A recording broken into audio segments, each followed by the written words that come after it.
Welcome to the Alcohol Minimalist podcast. I'm your host, Molly Watts. If you want to change your drinking habits and create a peaceful relationship with alcohol, you're in the right place. This podcast explores the strategies I use to overcome a lifetime of family alcohol abuse, more than 30 years of anxiety and worry about my own drinking, and what felt like an unbreakable daily drinking habit. Becoming an alcohol minimalist means removing excess alcohol from your life so it doesn't remove you from life. It means being able to take alcohol or leave it without feeling deprived. It means to live peacefully, being able to enjoy a glass of wine without feeling guilty and without needing to finish the bottle. With science on our side, we'll shatter your past patterns and eliminate your excuses. Changing your relationship with alcohol is possible. I'm here to help you do it. Let's start now.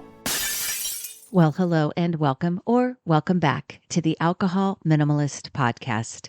With me, your host, Molly Watts, coming to you from, we're going to go with a run-of-the-mill, average, typical, lackluster. I was looking at all the synonyms for average, and that's what it is here in November in Oregon. It's very average. The temperature's moderate, not too cold, not too hot, rainy sometimes, sunny sometimes, very, very typical and average. Today on the podcast, I am very excited to share with you this conversation that I had recently with Jillian Fontana. And Jillian is a sommelier who found the Alcohol Minimalist podcast a year or so ago, a little bit more than that now, when she was working on changing her relationship with alcohol. And after she kind of worked on that, and as a sommelier, you can imagine she has a lot of history with wine, a lot of passion for wine, but she also realized that she was starting to drink more than she really wanted to. And so she worked on changing that pattern and deciding how to do different things. And we talk about that during this conversation. Additionally, she decided that she started kind of concocting things at home with her sommelier experience and is now launching a new company called Mod Elixirs. It's a great name, Mod Elixirs. And so we talk all about the company and Jillian's journey, and I think you're just really going to enjoy it.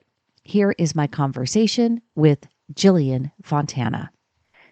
Good morning, Jillian. Thank you so much for coming on to the Alcohol Minimalist podcast and talking a little bit more about Mod Elixirs. I'm so excited to have this conversation. I love the name, love what you're doing, and can't wait to share it with my audience. Thank you for having me on, Molly. Yeah, absolutely. So you have a great backstory. You have a great just perspective that I think many of my listeners are going to want to hear about, because it's certainly something that comes up for me a lot in just my realm of coaching. And that's this idea that somebody that's really involved in the alcohol industry and who still includes alcohol in their lives is like, you can't be an alcohol minimalist. Like, how can you be if you are somebody that really loves a good glass of wine? So tell me about what you have done in your life and what led you to this journey that you're on. Sure. My background is in the hospitality industry. I'm a certified sommelier, so I'm a wine expert. And I worked in restaurants my whole career, curating wine lists, sharing wine with our customers at the restaurants, creating pairings for tasting menus. So I was extremely immersed in the world of wine, spirits, and beer. And I always, enjoyed wine. Coming from an Italian family, it was part of the meal, especially, at a Sunday dinner. And as I, was starting to work in the restaurant industry in my early 20s after college, I really fell in love with wine as I got to learn more about its, provenance and grapes and vineyards and winemaking. I found that I was pretty easy to understand the flavors and the aromas in wine. And I was very excited and passionate about the process of winemaking. And also, I was always really into cooking at home, and we're a big food family. So I also loved, food, and the concept of pairing was always very fascinating to me as well. And you still like it, right? I mean, is that I a love fair? wine. I do. Okay. All right. Yeah, I do. Okay. And then that's, I just want to make that clear from the beginning. Like, it's not something that is like past tense. I mean, yes, you've changed your relationship, but it's still something that you enjoy and are passionate about. Yes. And as we will get into, I have become a little bit more thoughtful about when and where I choose to enjoy wine. Yeah. Yeah. Okay. Sorry, I interrupted. Keep going. So you're a sommelier, you're doing life, you're learning all about wine, you're getting good at it, and bring me Yep. up to yep. So I worked in several restaurants in Boston and New York City as a somm. And as I got married and I was pregnant with my first child. I was still a somm. I was working at the Hunt and Fish Club in New York City, and I was, running up and down the stairs with the bottles of wine. I had to get the wine from the lower level, and I was about 6 months pregnant, and I started getting some contractions, and I was Uh-oh. like, "Uh-oh, this isn't working for me." So I ended up leaving that job just to kind of, allow my body to rest a little bit more.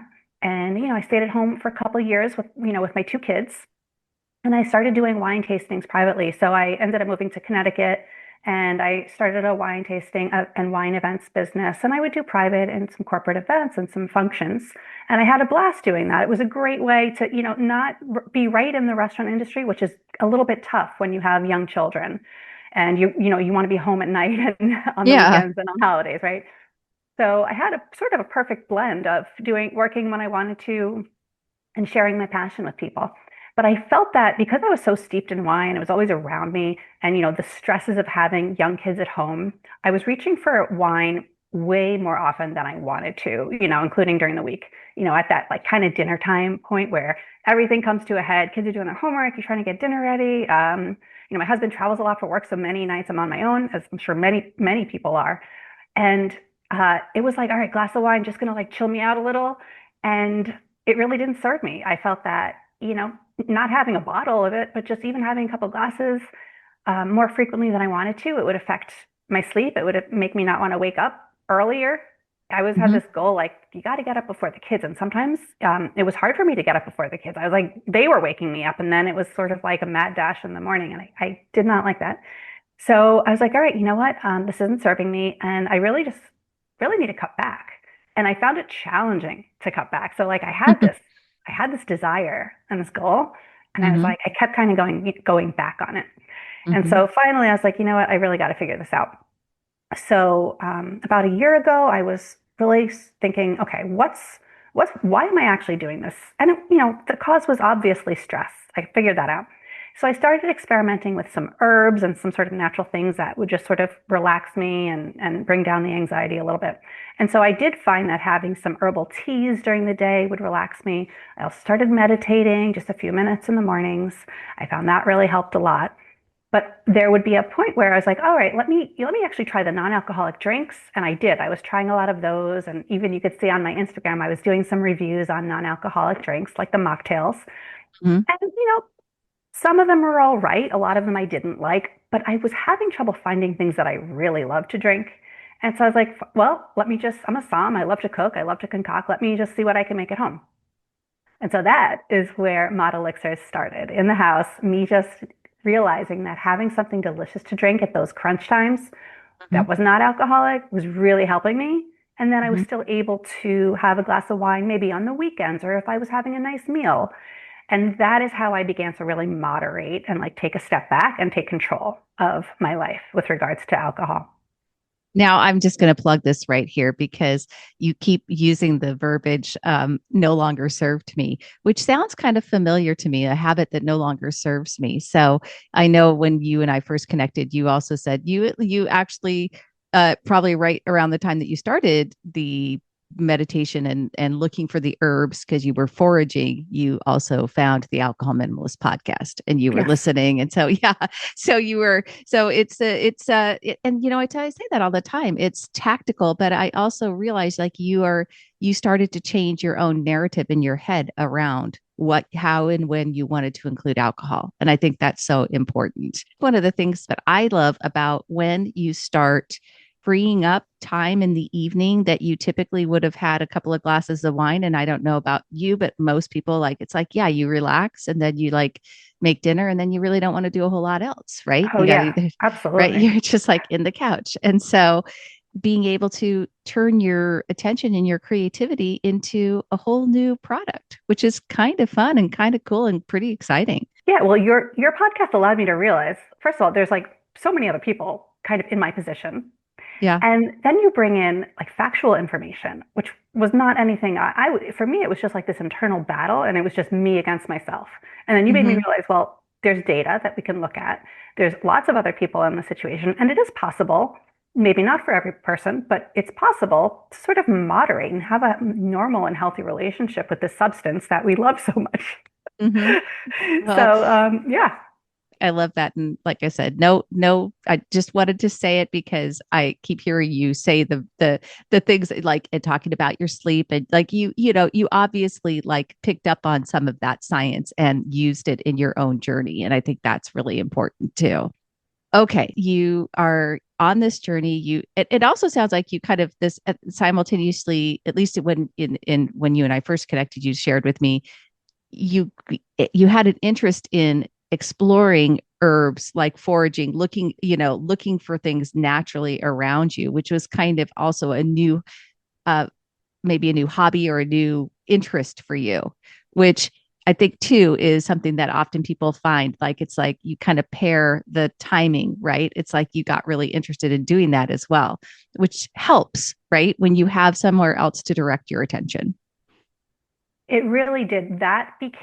This was the summer of, I guess, 2024, where I started to get into this. And it worked out because living in the Northeast, that's really the time to be harvesting and Yeah. foraging for the herbs.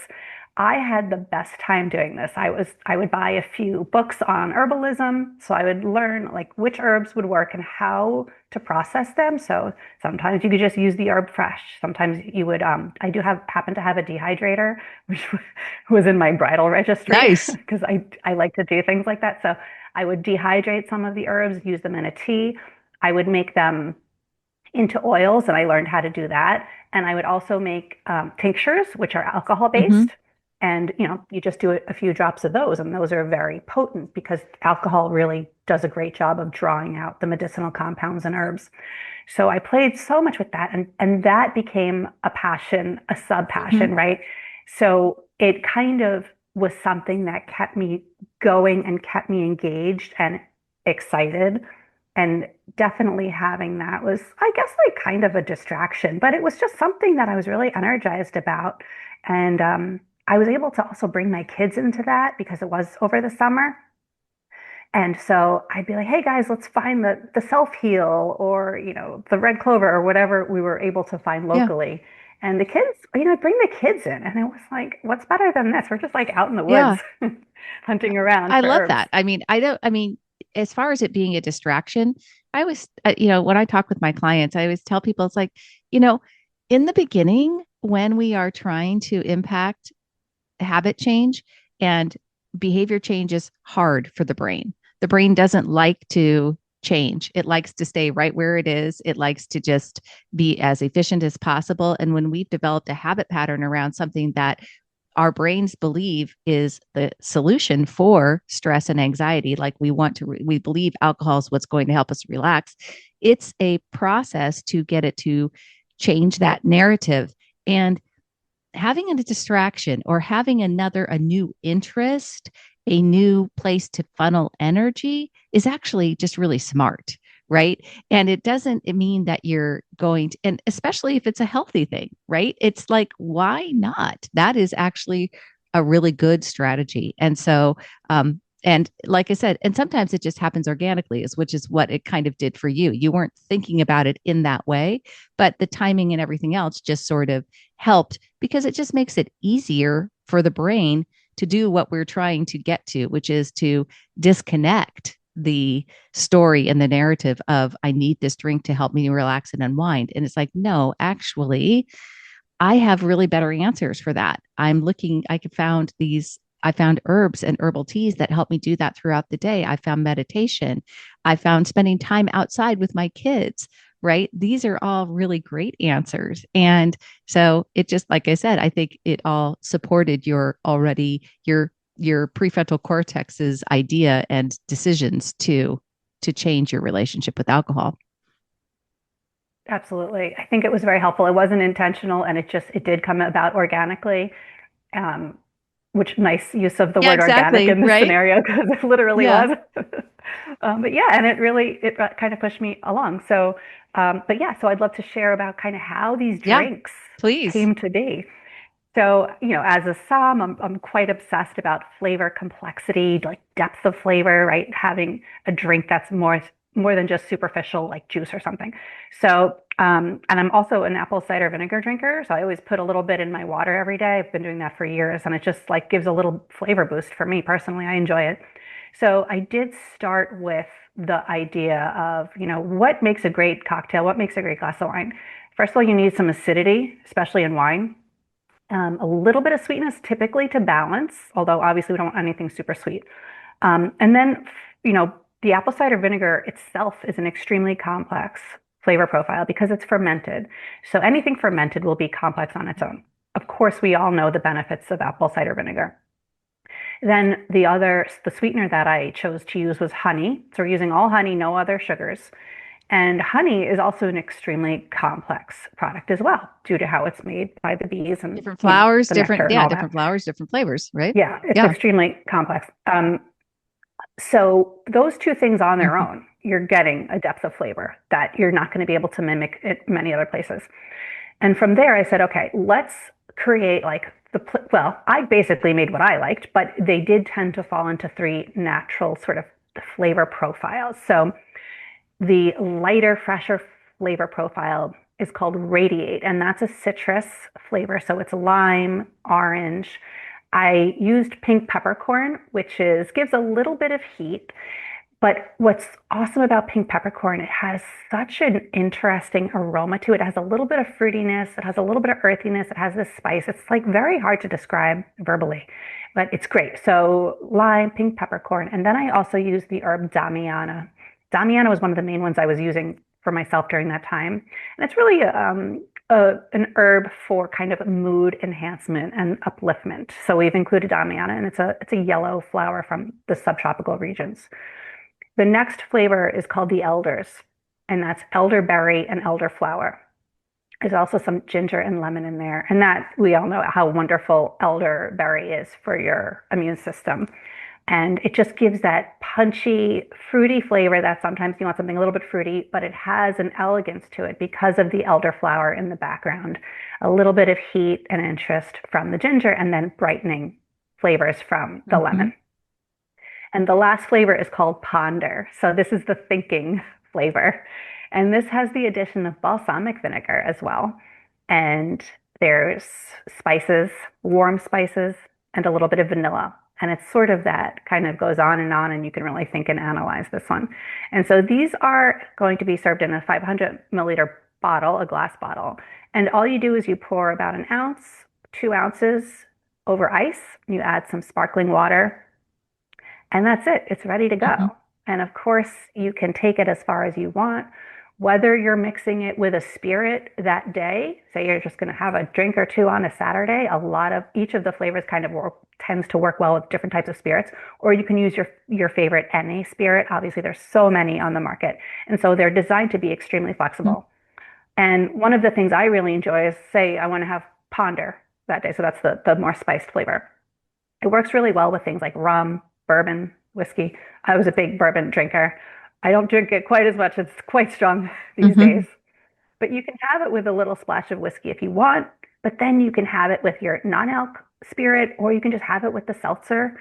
And you could just have your one and then have something without alcohol and just zebra stripe or moderate in that way. So it just really offers a lot of flexibility. And that's one of the things I really love about the Mhm. drink. In your head or in your mind, is one kind of the white, is one kind of the red in terms of the feeling that you get when you have different wine? Like, I know this is a big question, or not a big question, a big narrative that I have, especially for my red wine drinkers. And I don't know what your experience was with NA red wine, but like the NA red wines tend to get a really bad rap. Like there's just no good ones out there. Like people cannot Yeah, get the same depth of flavor that they want in a non-alcoholic red wine. So, did that factor into your thought process at all? a bit. I had tasted a lot of the wines, the non-alc wines, and I would definitely agree that the reds are the Mm-hmm. hardest to come close to in terms of what, the normal taste would be. They tend to be extremely juicy, cranberry. I mean, the flavor profile is pretty much Mm-hmm. cranberry for me a lot of times. There are a few that I've had that are doing a pretty good job, but yeah, I absolutely agree. And continuing to work in the industry, and I continue to do occasional wine tastings here and there. And I've been talking to people all the time about, sharing what I'm doing. And people ask me also, they'll just come up to me not knowing this other business and ask me like, are there any good non-alc Mm-hmm. reds? And I'm like, I understand your pain. There's not so many.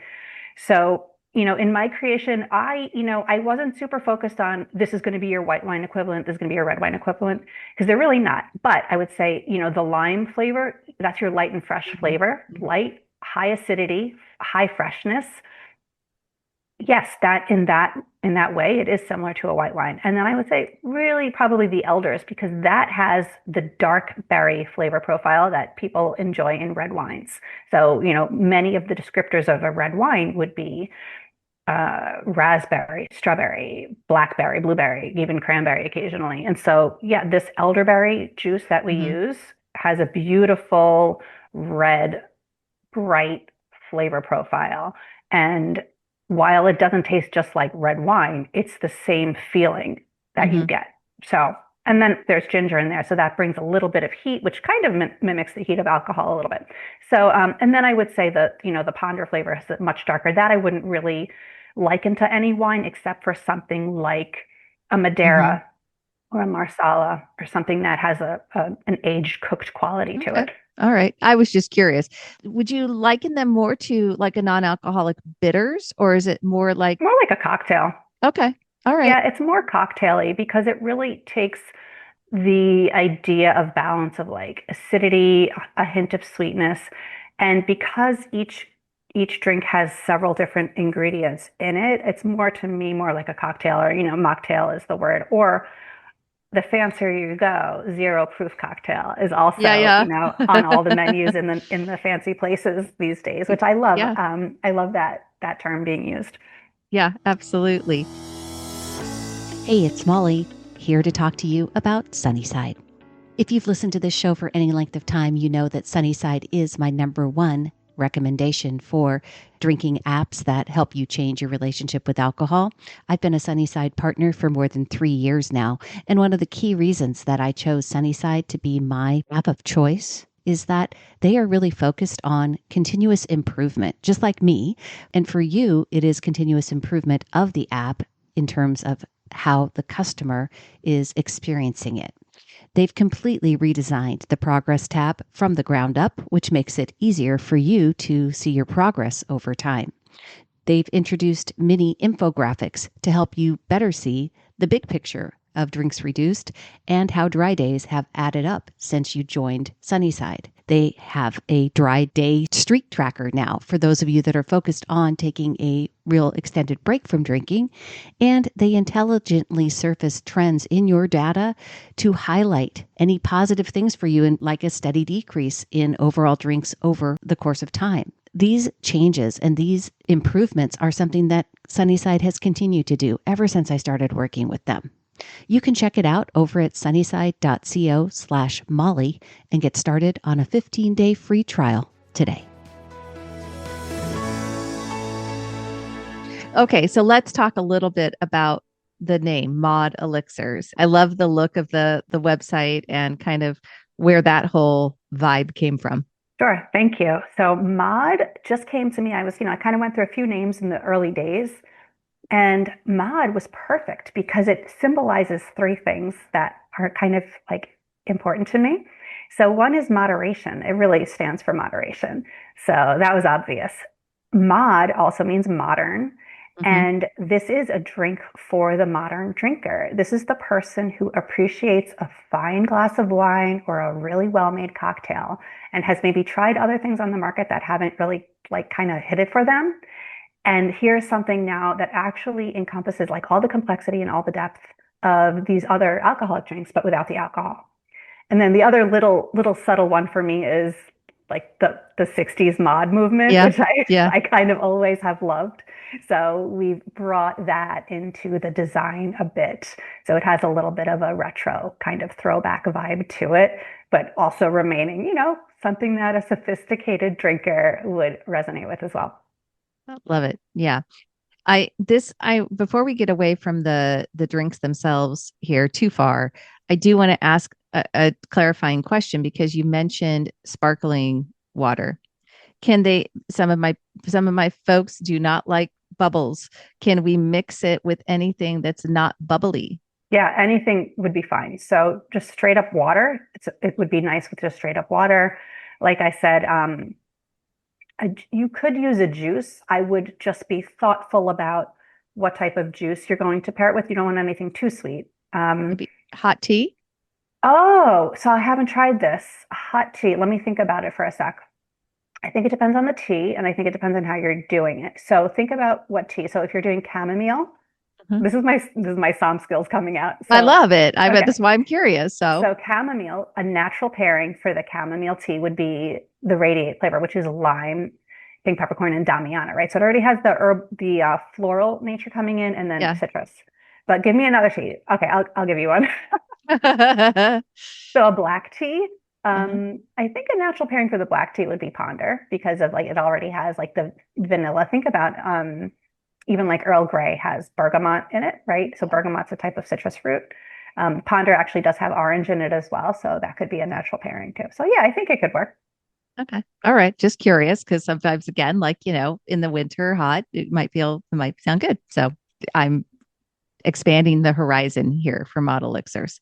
Um, so you start creating these things at home. You start creating this kind. You're like, oh, I like this. I'm drinking. I like this. You start handing it out, giving it to some folks, saying, "What do you think?" And they're like, "Yeah, this is great." What made you decide? Like, okay, I'm going to do this. I'm going to take this to market. For such a long time, I was continuing to do the wine tastings, but I felt that there was a kind of like a point of reflection that I felt like I'm just getting people drunk Uh-huh. doing wine Uh-huh. tastings. I don't think that was necessarily true, but I was sort of in this point of, you know, why am I doing this? Like, what's the point of all this? And I was like, am I just getting people drunk? And that wasn't the case at all because I would do wine tastings. People were extremely curious Yeah. about the wines. But I was like, what is my existence? It was existential. And I felt that there was something else I was meant to do. And I kept like trying to figure out like what is the thing? Like there's something else for me, but I had no idea what it was. And I was like kind of looking for it. And I, just didn't know. But this then as I started to make these drinks, like you said, I was sharing with family and friends and I would have people say, Jillian, like you should sell this. And I was like, you know, I think most people know that the beverage industry is like one of the hardest industries to find success in, right? It's so competitive and you're competing with massive companies. And but there was a part of me that was like, you know what? There is a place for this drink. It's the non-alcoholic industry is expanding tremendously. People are changing their minds about what they want to drink. And I knew this because I was, like I said, I was talking to clients all the time and they were always asking me like, what's a good non-alc drink? Or just sharing with me that they couldn't tolerate alcohol the way they used to. A lot of times women of a certain age, like sort of realizing like kind of exactly how I was, that their bodies just weren't tolerating it very well anymore. And so I knew there was a need I knew I was super excited about my product. I was very passionate about the product. I knew they were really good. And I knew that the market didn't have what I was able to offer. And I was like, you know what? I'm going to do it. Like, I'm going to do it. It just felt intuitively right. I also had, I looked sort of around me and I also had a good network of people who I thought could help me as well. So that was a factor. I knew I wasn't going to be completely on my own.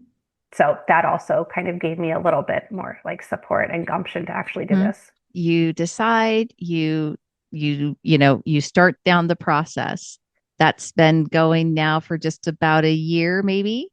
Tell me how. Yeah. Yeah. Yeah. So tell me how that's how it's been and where you're at and how soon you're launching and if you can anything more about just the ups and the downs and any of the obstacles and things that you encountered that you would have never expected or things that have been just a surprise and a delight along the way. Sure. So, as I mentioned, I did start with friends and family, but you never know if people are just saying they like something to support Right. because they like me. Right. So I did want to do some real world sampling. So I was able to bring the product to different markets and actually share it with strangers who didn't really know me from anything. And I got such an overwhelmingly positive response one day. I mean, I was literally thinking, all right, it has apple cider vinegar. Number one, that's not for everybody. So I knew, there would be a great deal of people maybe who didn't like it, even though it's not super vinegary, like it is perceivable. Um, I had such overwhelming support and people who were just like giving me their emails, like, please let me know when you launch this. Like, I want to buy this product. That it had me in tears one day. Like, that was how Mm. positive it was. I was like, wow, this is actually viable. People actually really like this. So that was the moment where I really fully committed. And then moving along, I ended up working with a wonderful team called Leyline Labs. They're a boutique formulator. They're located in Brooklyn. And, this wasn't like some mega company of like chemists. This is a, herbalist, people who do research. They really kind of listened to what I wanted. I kind of had my recipes down, but they were the ones who were able to take my homegrown recipes and make it something commercially viable that Hmm. would work, to be made on a larger scale. But they understood my vision and like they worked really well with me, and we all were able to communicate very nicely about flavor profiles and stuff. So that was a lot of fun. And now I'm on to the stage where I'm going to be actually making this product, very small batches at first. It's just me. And so I'm kind of bootstrapping it and I'm building it slowly. And I'm really going to be focusing mainly on the restaurant industry. That's my background. So, as a former wine buyer, I feel that I can relate well to other buyers and kind of share the product with them as well. But it will also be available to the public via my website. So I will certainly keep everybody updated. But, tiny little hiccups here and there, just, with timelines and small little adjustments. But overall, it's been fairly smooth. I've enjoyed it. It's been easy. It hasn't been like this struggle where everybody's like, "Oh, this happens, this happens." I mean, little things here and there, but it's been enjoyable, and I'm trying to not put so much pressure on Hmm. myself. I do believe that this could be a fun process, knowing that challenges will pop up. That's to be expected. But when challenges come up, this is what I've noticed personally. The challenge itself always has something to teach me about myself. Hmm. And most of the time, it's taught me about my own values, standing up for like what I feel is right, for the product, being able to communicate my truth to others. So these are the themes that keep coming up. So it's actually just forcing me to look internally and to say, okay, these are, I know what the right thing to do in the situation is, and I just have to communicate that. And that's sort of been my lesson along the way. That's a pretty great lesson. Most of us, if we choose to see the obstacles in our lives as things that are there to teach us something, we're going to get a lot further. So I love that. And just a real, again, a testimony to your own work on your stories about yourself and about how you handle emotionally, building emotional resilience and becoming someone who can handle things that are stressful in real time. I often tell people that I work with closely that are going through tough times in their lives. First of all, one thing we can always count on in our lives is that tough times are going to come, right? I mean, that is just life. Life is ups and downs. And we better all just decide that we're here for it. We're signed up and we're going to have to anticipate it and expect it. And during those times when things are really tough, it's not the times that we want to turn. That's not, yes, people that have a habit of turning to alcohol, that's where their go-to mechanism. It's actually not a great strategy when you are trying to build emotional resilience. Things like herbal teas, things like meditation, things like spending time outside. Those are much better strategies. That's a much better way of taking, I say this to people, impeccable care of yourself, right? And so when you do that, you're much better equipped to handle the obstacles and the challenges. And so I love the fact that you're, like I said, kind of the organic nature of your story kind of built on itself. And meanwhile, back at the ranch, you're also creating a product that supports that habit and supports that healthier use of alcohol. But you still include alcohol in your life in a mindful way. Right, right. It's there was a time where my thought going into like the weekend or something would be like, okay, what wines should I get? Like Mm-hmm. that was Oh something that yeah, was a major normal. part of my mindset. Like, okay, this weekend, whatever we're going to do, what am I going to cook? And then like, what wines? This was a Yeah, forefront yeah. thought. And that's just gone. That's just gone. Like I still enjoy it. And if, I have people coming over or something, I'm like, oh, all right, this looks interesting, but it's just not even in my mind anymore. And I didn't realize how much mental space it was taking up until Mm-hmm. I was not doing it. I was like, this is freeing. Mm-hmm. Right? Yeah. I Yeah. feel And so much lighter.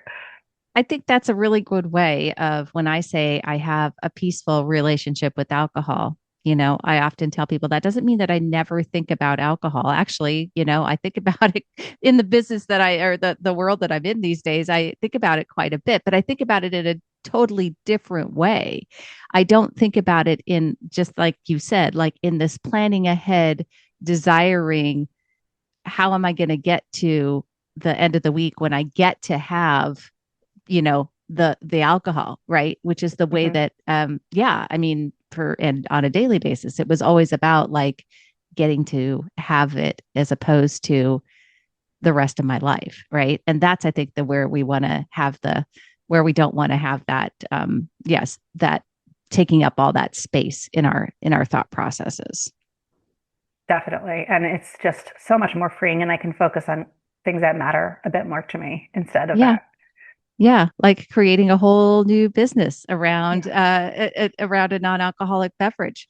All right. So Jillian, tell my listeners if they want to get on the pre-order announcement list, things like that. Tell me where they can find out more. Sure. So the website is simply modelixirs.com. If you Mm-hmm. want to email me directly, you can. If you have any questions, Jillian at modelixirs.com, Jillian with a J. I have Instagram. It's simply at modelixirs. So I'm around. You can pretty much just Google me and find me. But yeah, so we're looking, things are a little bit fluid in terms of the timeline, just because all of everything has to come together. The ingredients have to be delivered in a timely manner, and the glass bottles and the labels and everything. So it's really all coming together right now. I'm definitely hoping early 2026. I would love January if we could do January, February. That's sort of like the goal at this point. So, but I do have an email sign up so you can sign up, be on the list. I'm also offering pre-orders via the website as well. So Okay. you can click through to that and read more about the ingredients as well. That is awesome. Well, yeah, obviously January would be a great time to launch in I the know. non-alcoholic space. So during the whole dryuary would be phenomenal. But I hear you. It's there's always and I love the fact I love your attitude about it all, right? Because you gotta stay fluid. You gotta stay not too focused on one specific element, because things are going to come up and it's okay. And you just keep going, you iterate, you keep moving, and Yeah. you'll learn from it, right? So that Yeah. in 2027, it'll be a whole different experience. I agree. Yeah, I agree. My husband, there was a moment where I was like, I don't know if we're going to have it for January 1st. And my husband was like, Jillian, he's like, it doesn't matter. People want non-alcoholic drinks all Right. year now. And I was like, I know that. And thank you for reminding me of it. Yeah, right. Like, oh yeah, you're so right. Thank you. Well, Jillian, I just appreciate you sharing your story. I appreciate the work that you've done. I am so excited for Mod Elixirs. Love the name, love the concept, and excited for it to hit the market. And thank you so much for being here. Thank you for having me on. I've had a great time and I'm really happy to share my story with everyone. Thanks for listening to the Alcohol Minimalist podcast. Take something you learned from this week's episode and put it into action. Changing your drinking habits and creating a peaceful relationship with alcohol is 100% possible. You can stop worrying, stop feeling guilty about overdrinking, and become someone who desires alcohol less. I work with people in 2 different ways, and you can learn about them over at my website. Go to www.mollywatts.com/workwithme, or reach out to me directly. Shoot me an email, molly@mollywatts.com. We'll jump on a call and decide what might work best for you. This podcast is really just the beginning of our conversation. Let's keep it going. If there's one thing I know, it's that change is way easier when you stop trying to do it alone.